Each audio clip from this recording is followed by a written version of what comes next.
Hi everyone, so I chose to do my presentation on Latin. Just to start the history of Latin, so Latin is a member of the broad family of Italic languages. It was originally spoken in the area around Rome, so that was known as Latium at the time. So through the power of the Roman Republic during the Middle Ages, it became the dominant language in Italy and subsequently throughout the Western Roman Empire. Now, its alphabet, the Latin alphabet, emerged from the Old Italic alphabets, which in turn were derived from Greek and Phoenician scripts. Latin also is the foundation of English, and it also helped to derive modern Romance languages such as French, Spanish, just to name a few you might know. Now, Latin is a dead language, so this means it is still used in specific contexts, but does not have any native speakers.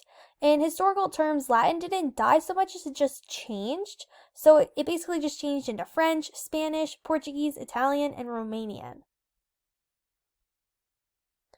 So now the alphabet. The classical Latin alphabet consisted of 23 letters, 21 of which were derived from the Etruscan alphabet. So this alphabet is also called the Roman alphabet, the most widely used alphabetic writing system in the world, the standard script of the English language, and the languages of most of Europe and those areas settled by Europeans. In ancient Roman times, there were two main types of Latin script, so capital letters and cursive. Real quick, I would just love to share the Latin alphabet song. I think it's really interesting how the letters are the same in the English language, but they're pronounced very differently. So this will just kind of let you hear the pronunciation.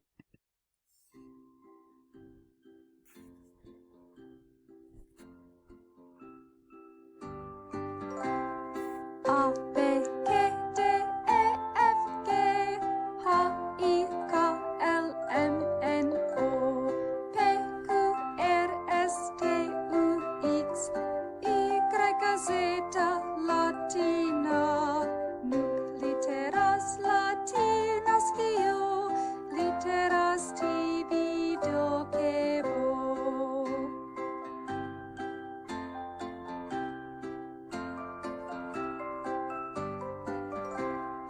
A, B, G, D, E, F, G, H, I, K, L, M, N, O, P, Q, R, S, T, U, X, Y, Z, Latina, nunc litteras latinas quio, litteras tibi docebo.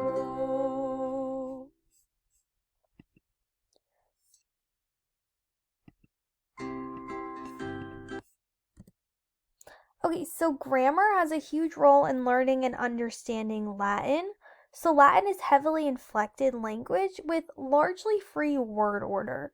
So nouns are inflected for number and case, pronouns and adjectives are inflected for number, case, and gender.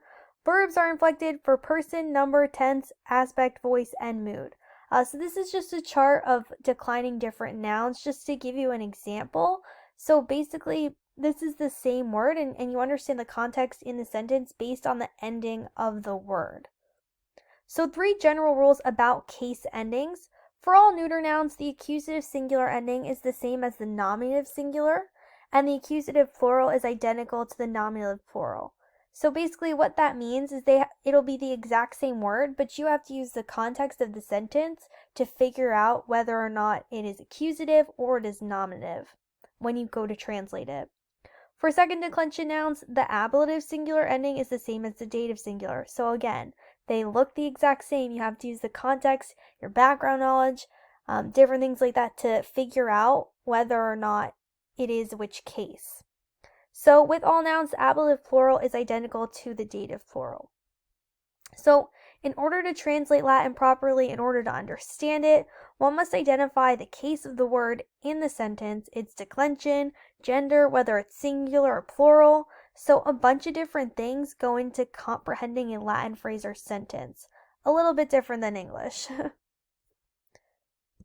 Again, I'd like to play another pronunciation song for you guys. So this is just to kind of give you an idea of just some first and second person pronouns so you just can hear how they're pronounced. Ego me, me, me, me.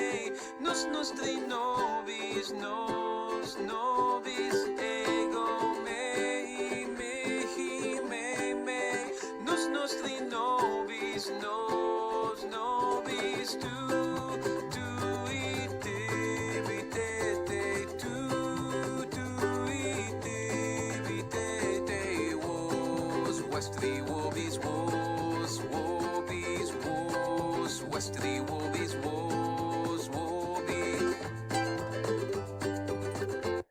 Yeah, so that just goes to show the different pronunciations of those person pronouns. So now I'd like to end on teaching a phrase. So the phrase I'm teaching is carpe diem. So I chose this Latin phrase because it's really popular, but I'm sure not many people actually know its origin. So carpe diem is Latin for pluck the day, or rather seize the day. So this phrase was used by the Roman poet Horace to express the idea that one should enjoy life while one can, excuse me.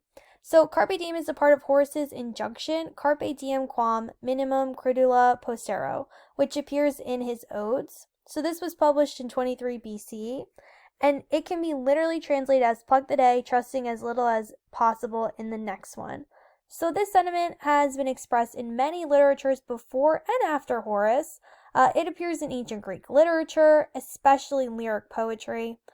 In English literature, it was a particular preoccupation of poets during the 16th and 17th centuries.